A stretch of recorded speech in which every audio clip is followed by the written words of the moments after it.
The officers involved in Nichols' case now facing a federal indictment, and video of police shooting McKenzie made public today.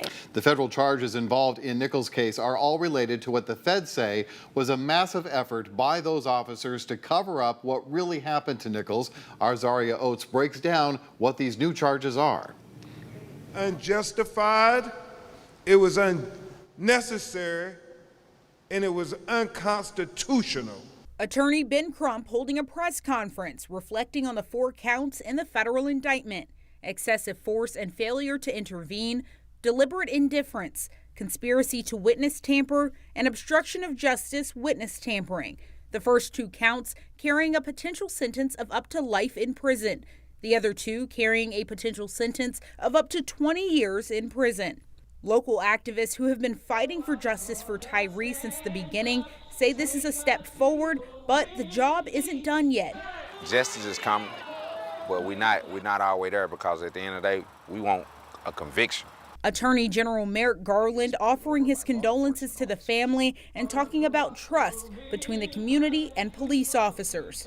Officers who violate the civil rights of those they are sworn to protect undermine public safety, which depends on the community's trust in law enforcement. Elected officials closer to home also speaking on the federal indictment released. Senator Ramesh Akbari sending this statement.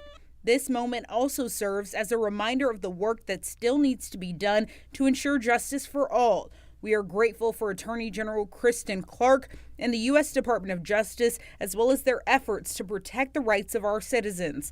Other statements on the federal indictment coming from the former officers' attorneys.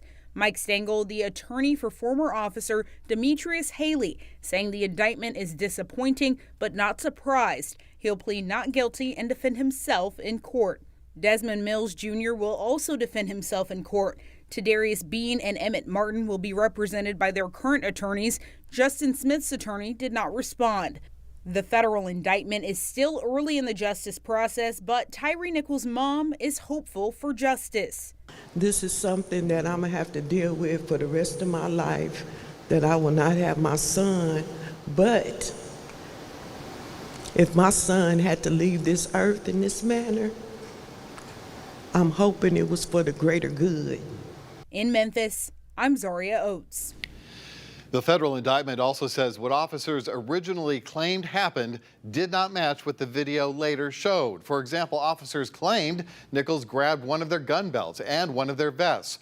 They also said Nichols actually picked up 2 of the officers into the air. Of course, that didn't happen. The indictment also says the officers went out of their way not to report to dispatchers, paramedics, or their supervisors how badly Tyre was hurt, and never put it in their report.